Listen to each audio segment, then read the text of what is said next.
Drifting might be fun when you're street racing, but not so much when you're anchoring. Stick around for Anchoring 101.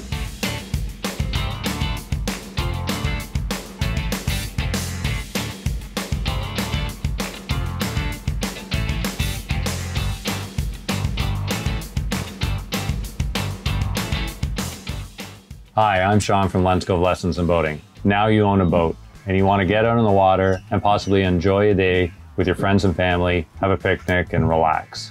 How do you do that safely? Today on the video, we're going to show you how you choose the proper anchor, what line of anchor rope you should use, some tips for getting it set properly and secured, and then how do you get it back off the bottom and on your way. If you like today's video, make sure you throttle that like button, subscribe to get on board for more of these type of videos. The size of your boat is going to determine the size of the anchor. And here's a little chart that'll show you how large of a one you'll need for a Danforth anchor.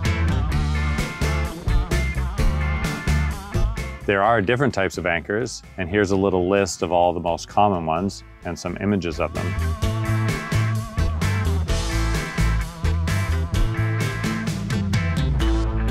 If you work with a marine dealership, they'll be able to give you good advice on how large of an anchor you're going to need for your boat. And if you have a traditional bow rider, it may be stored in an anchor locker or in a cruiser right up at the front.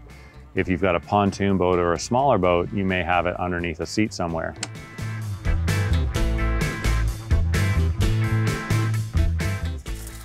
This is what we call a Danforth anchor.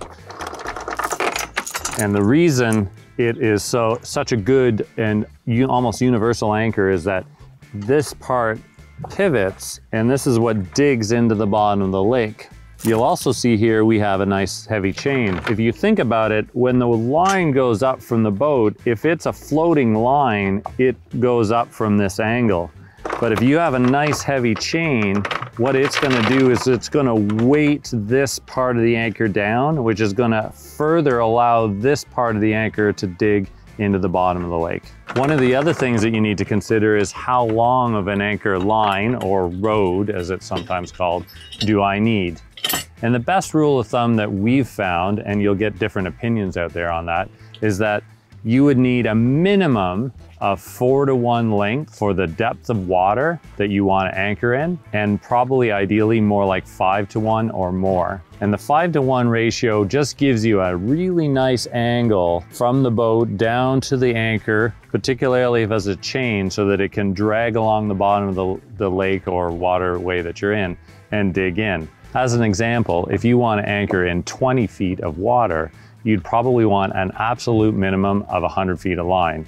We'd probably recommend going a little longer than that, more like 150 or 200, so you had some leeway. One of the great things to have on board a boat, if you are anchoring, that can help you determine your line length is a depth sounder. Depth sounders will give you that amount of water beneath the boat so that you can tell how much line you're going to need to anchor in that spot. When you're planning your spot and where to anchor, you're going to want to look for what way the prevailing breeze is coming. And you're going to want to set up so that the anchor is dropped and then the boat is being pushed backwards from the prevailing breeze.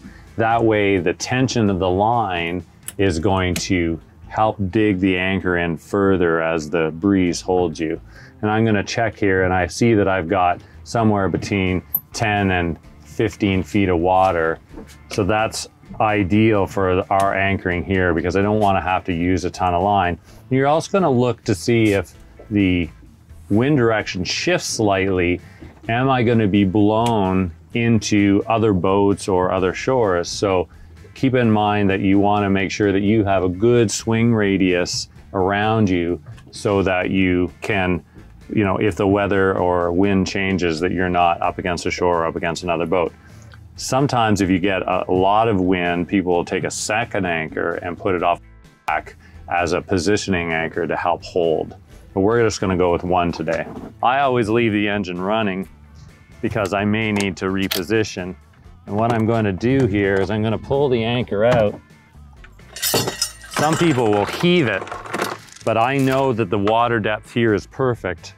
So I'm just going to drop it straight down. And I'm going to let it go till it touches the bottom.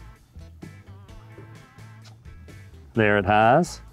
I can feel there's slack. And then I'm going to slowly back the boat up so that I get my desired line length. One of the things to remember to do is to make sure that you tie the bitter end or the long end of the line to your boat. Most anchor lockers will have an eye in the bottom to tie to so that it doesn't run out on you. This is often a job that is a little bit better with two people, someone to pilot the boat and maneuver you into the right position and someone to throw and tie the anchor. Once it started to drag back, you can see that we've got a nice long setting, and you fed the anchor until you feel it bite into something, almost like fishing. And once you've got a nice strong bite and you've got a nice long anchor lead, you're gonna tie it off on your cleat, just like you would tie your cleat at a dock, still leaving the anchor line that you're not using in the anchor locker. And there you have it. A nice angle all the way to the bottom of the lake with a good bite so you can swing away and enjoy your day. So remember, you need enough line that you'd want about a 5-to-1 ratio for the depth of the water that you're in. Chain is key. A nice heavy chain is gonna give you that bite in the bottom of the lake and help it be secure. 2 people are better than 1. If you have a second person, they can help either set the anchor or back the boat up and position you and keep you in the right spot. A depth sounder is very helpful. And every once in a while you're out, you should just recheck the line and make sure it's still nice and tight.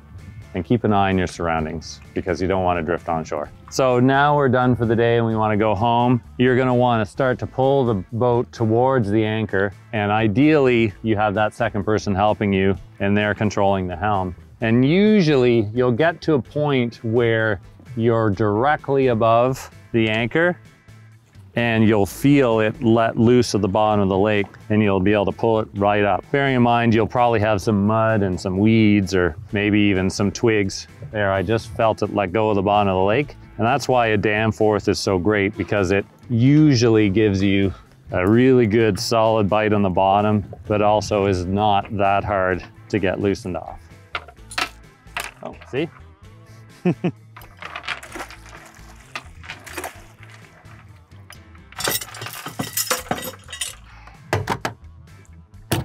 Thanks for joining us on today's Lens Cove Lessons in Boating. Make sure you like this video and hit that subscribe button for more content just like this. Stay safe, have fun, and we'll see you out on the water.